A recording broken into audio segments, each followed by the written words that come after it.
Coming up on today's episode of Para Sport Nation, the 2025 World Para Ice Hockey Championships are taking place in Buffalo, New York this weekend. Canada looks to defend its title against bitter rivals US. And we have assistant coach Greg Westlake joining the show to tee up the event, break it all down. Let's get started. Welcome to Para Sport Nation with Alex Smyth and Nathan Clement.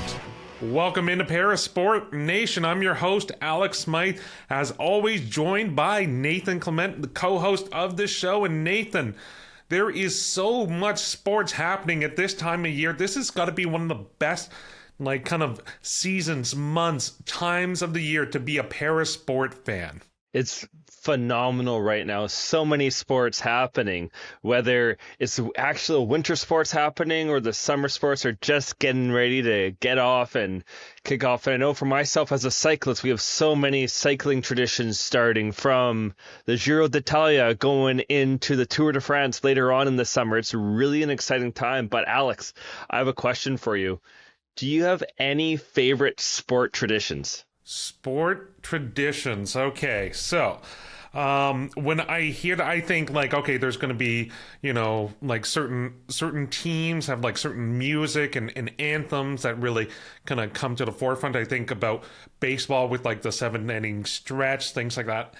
To me, though, my favorite traditions, I'm not sure if you can even call it traditions, but I love things to do with the mascots. I love when you have baseball teams do mascot races, or the NFL teams during the quarter breaks or the halftime. They'll have the mascots play against a pee-wee football team and just dominate. I find that a ton of fun. But on top of that, I think my favorite element, anything outside of the game itself with sports, the t-shirt cannon. It is so unique. It is so specific. It is only ever really used in a sports arena during a game. I love it. Give me more of it. I want a t-shirt shot at me from a distance. What about you, Nathan? What's your favorite sport tradition?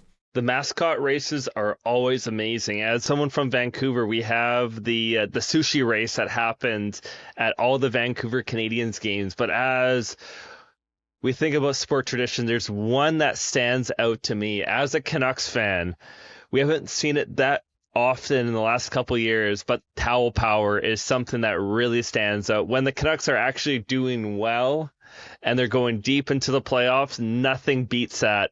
Just coming out, seeing them get onto the ice, and every single towel is waving. That's something that really stands out to me, and it's a lot better than another tradition Vancouver sports have. It's better than another tradition Vancouver sports fans have when they get eliminated in the playoffs. Yeah, I can relate as a Chicago Bears fan, as an Ottawa Senators fan, as a fan of many losing franchises. I relate to that one, but that's not a fun tradition at all. But what is a fun tradition, and one sticking within the hockey world, is Canada versus the US. It is always exciting. It always is must-watch TV. Well, this weekend could be the start of another iteration of it, because Buffalo, New York is hosting the 2025 Para Ice Hockey World Championships. It's the fourth time the tournament has been held in the U.S. So obviously there's a lot of just context outside of the game. We saw the intensity from, Canada versus US in the last year or so. And for some teams, this is going to be a real test and a true qualifying event for the Paralympics in 2026. The top 5 finishers from the event earn qualifications into the Paralympic Winter Games in Milano Cortina. So the bottom 3 will be forced to compete at the Paralympic Games qualification tournament, which will take place later in 2025. So this is a real chance for most of the teams to get themselves prepared and locked in for the Winter Paralympics in Milan. So without further ado, let's welcome in Greg Westlake, who was a former team captain, now assistant coach with Team Canada, to talk about the event and what he's looking forward to as we make our way towards Milano Cortina and the World Para Ice Hockey Championships. Greg, thanks so much for joining us today. Hey, thanks for having me. Love being on. So, first off, I know you're in the midst of preparation for the competition in Buffalo. It's your first game is this Saturday. How are you and the team feeling and preparing for that first game of the competition? Well, we're feeling great. We haven't had any adversity yet. We're just getting started. So, right now, just kind of preparing for the tournament. Still in that phase of, we don't get to be a fully centralized team that's together all year. And so the first few days of every camp, I feel like are pretty fun, are pretty energetic. It's fun to see, a group who gets along so well all come together and just enjoy the process. So right now we're in that nice fun stage of preparing, getting good skates in, going over some last minute details, and just enjoying everybody's company. The team's heading in as defending champion and has 16 returning players from that squad last year. How does it feel with that preparation, knowing that you've done it before and aiming for it again? Yeah, well, I mean, as you would know yourself, no two races are the same, and no two games are ever the same, right? We were very lucky, not lucky, but we had such a great opportunity to host last year and play in Calgary and be in our home country. So, we got to control so much of that event, from the food to friends and family being there. And this time we won't be in Canada. We'll be in the US of A. And so it's going to be different. But I think we should have confidence. As you mentioned, 16 returning players from a gold medal team. So, there's a lot of guys in that room that know come elimination game and a semifinal, come gold medal game when it's time to find out where you're going to place, that they've been there and they've done it. So they should feel good about themselves. They should feel confident. And yeah, now we just got to go kind of see what comes our way, because no two events are ever quite the same. We're going to be out of our country, and just see what comes, have an open mind, and really try to have a positive mindset. Well, you're obviously going into hostile territory. The biggest rival for Canada is the U.S.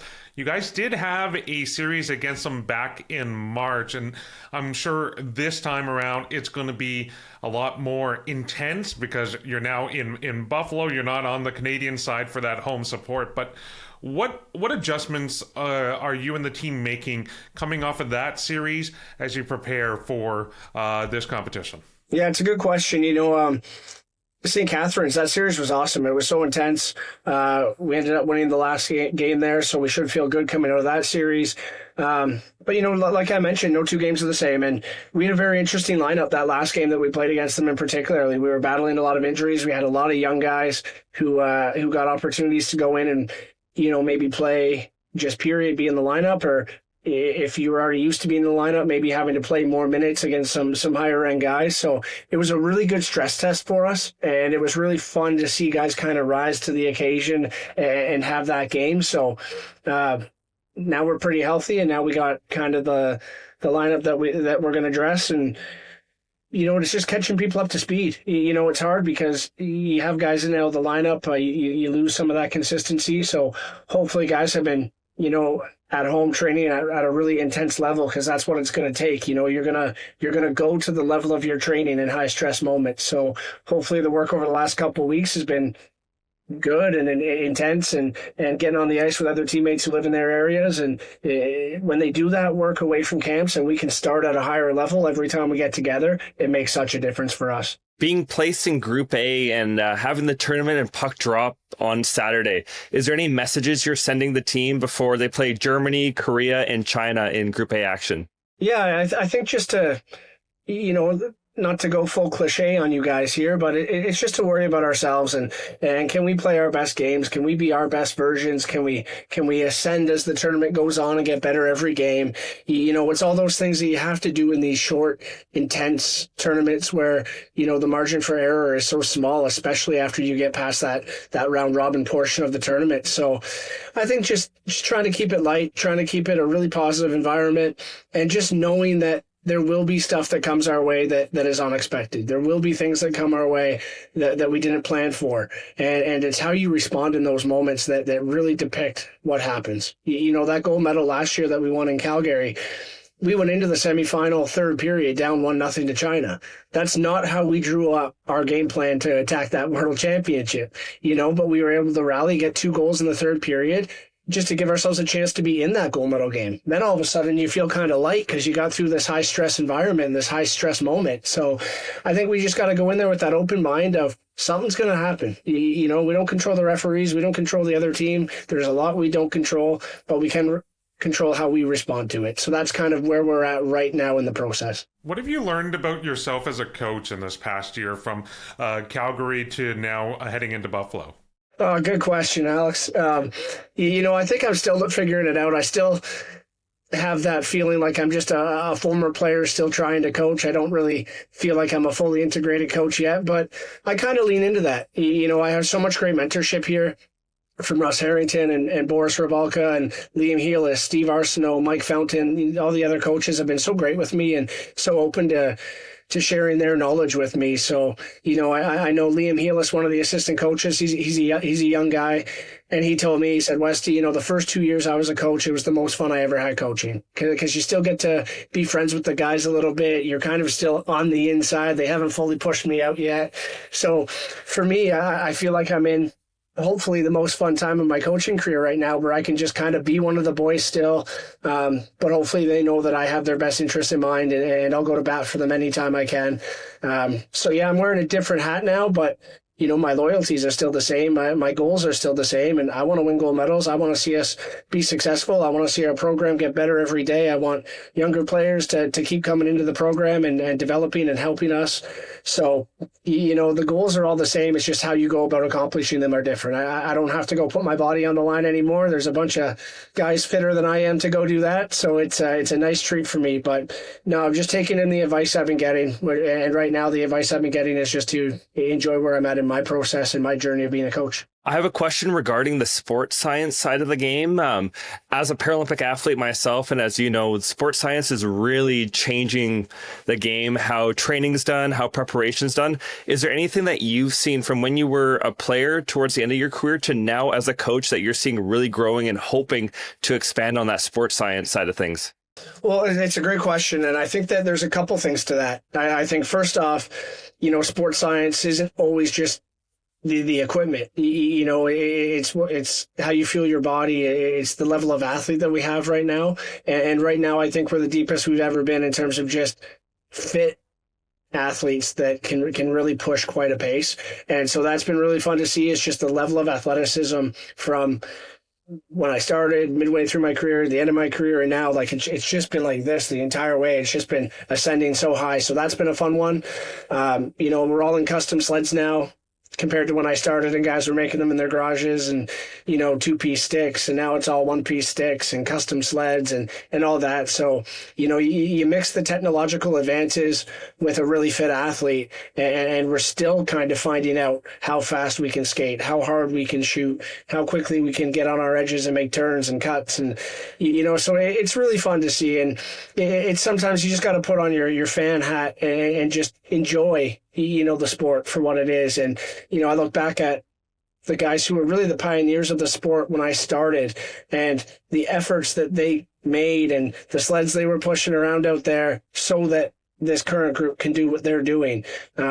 And it really just makes you feel grateful to be a part of the journey and witness it firsthand. And, you know, for me, it's really fun because I'm a fan of parasport. I'm a fan of hockey, and I get a front row ticket. You know, I've got to see the evolution of the athletes and the game and the equipment, and I really am just a fan of it all. And so, you know, we're still pushing that every day. And, you know, hopefully I'm still around the team in 4 years, and we can talk about what's changed in the past 4 years, because I know our equipment guys are some of the hardest working guys in the sport. And if there's a way for us to improve, we'll find it. Now, obviously, the World Championships is front and center right now, but less than a year away, Greg.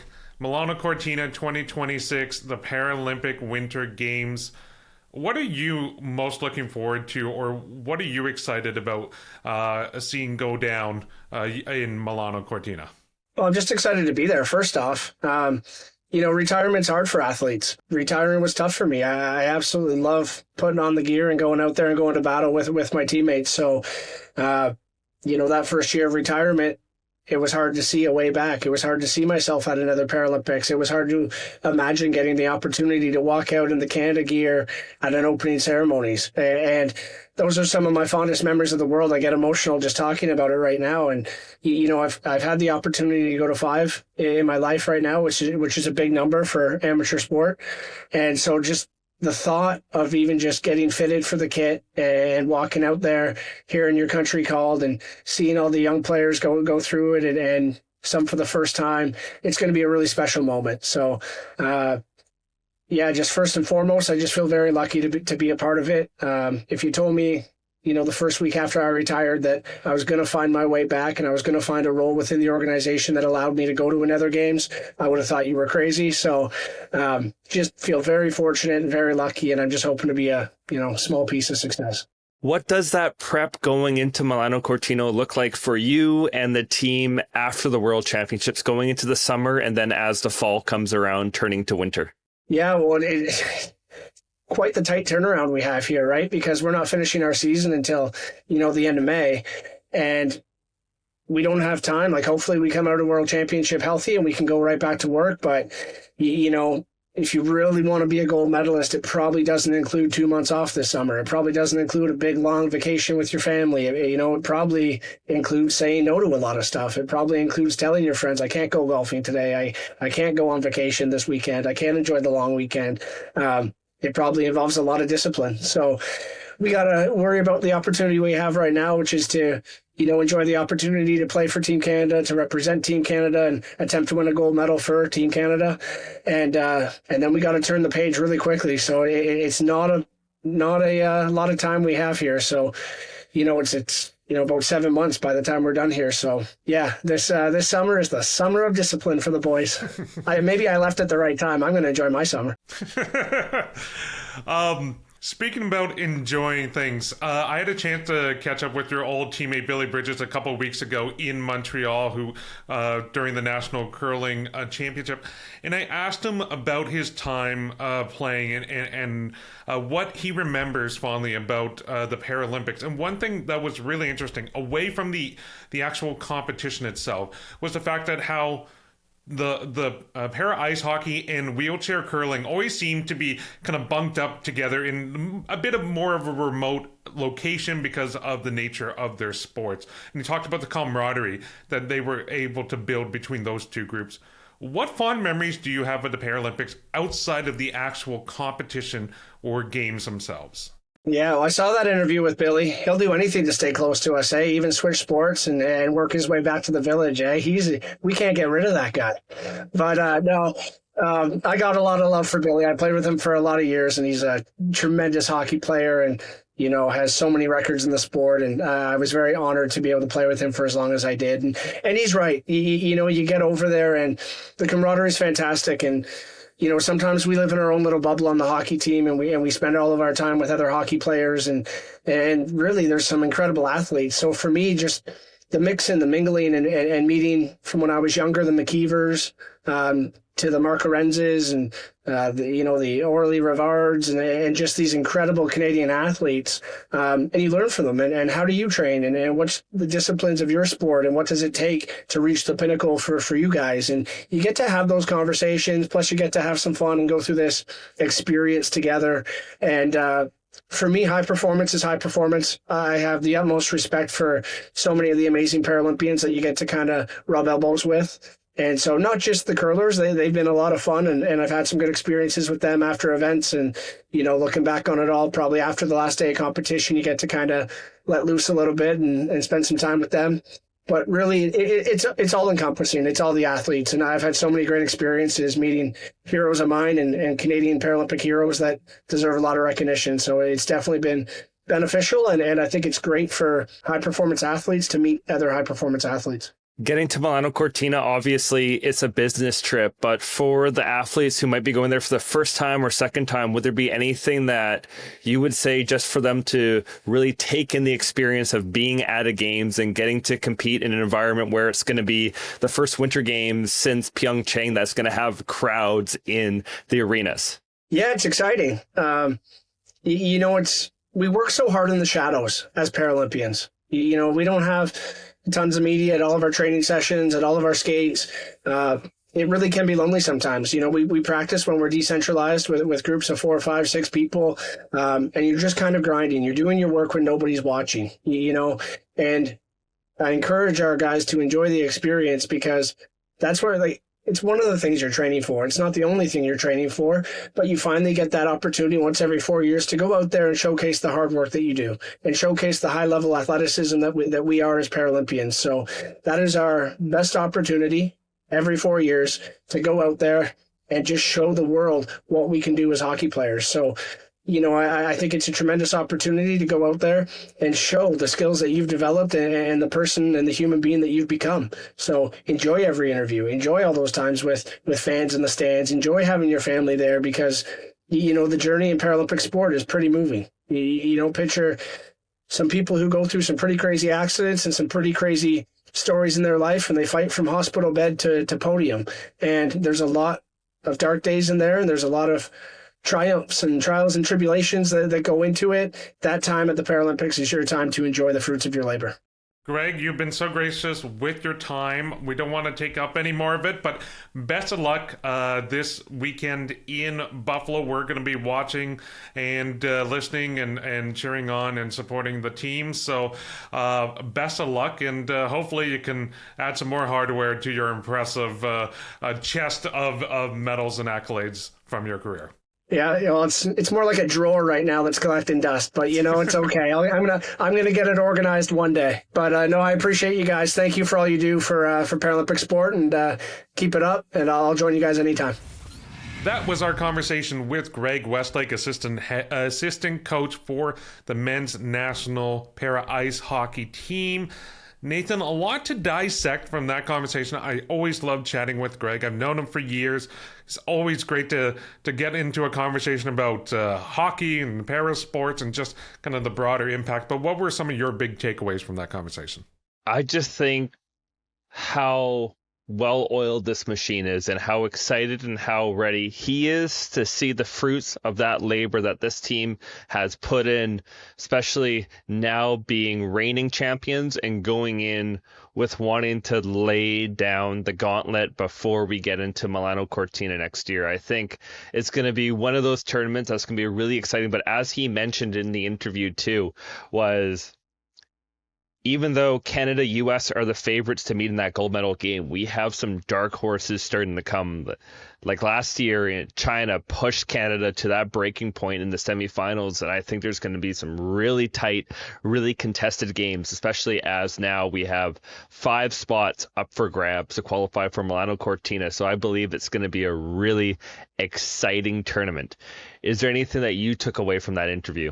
Well, I think the big thing for me was the fact he mentioned this is going to be a short turnaround. This is basically like the start of the Paralympic year for Team Canada. It's like after you got this competition, then you're not really getting that summer off, as he mentioned. It's like you're going to have to kind of really be disciplined. You're going to have to stay focused, prepare and train for the Paralympic Games. Regardless of the outcome of this tournament, you got to be ready for that major competition. It's less than a year away. With the nature of how the hockey season and calendar unfolds, that's going to be something really key for these players, that they're going to be locked in and focused come Milano Cortina. But this is not the only parasport event taking place this weekend, Nathan. You have a full lineup of competitions that are happening now, that are set to happen.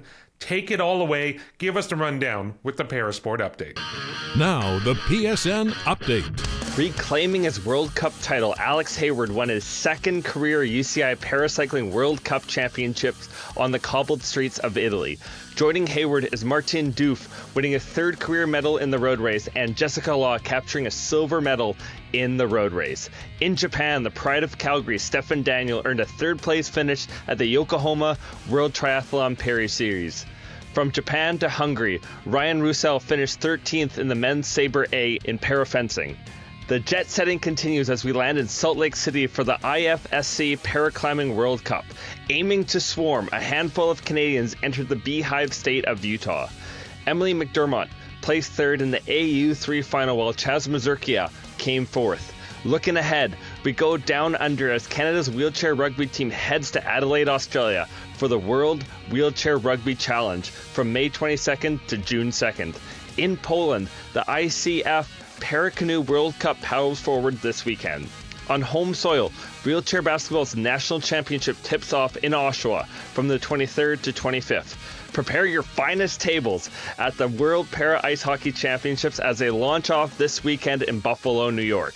Placed in Pool A, Canada's chase to repeat as champions begin against Germany at 5 Eastern on Saturday, May 24th. Looking to get pucks in deep, Canada wraps the round robin with contests against Korea and China. Follow PSN to hear how Canada fared in all this action. Nathan, catch your breath. That was a ton of information, so much to unpack, but unfortunately, we don't have the time to do it on today's episode. So what that means is you folks at home, you're going to have to tune in to next episode as we recap all the latest happenings in the parasport world on Parasport Nation. Be sure to give us a like and follow on YouTube, Parasport Nation, on Instagram, Parasport Nation AMI. Tune in on AMI Audio or wherever you get your podcast. For Nathan Clement, I'm Alex Smyth. We'll catch you next time. Thanks for tuning in to Parasport Nation. Like and subscribe to the channel to follow us now.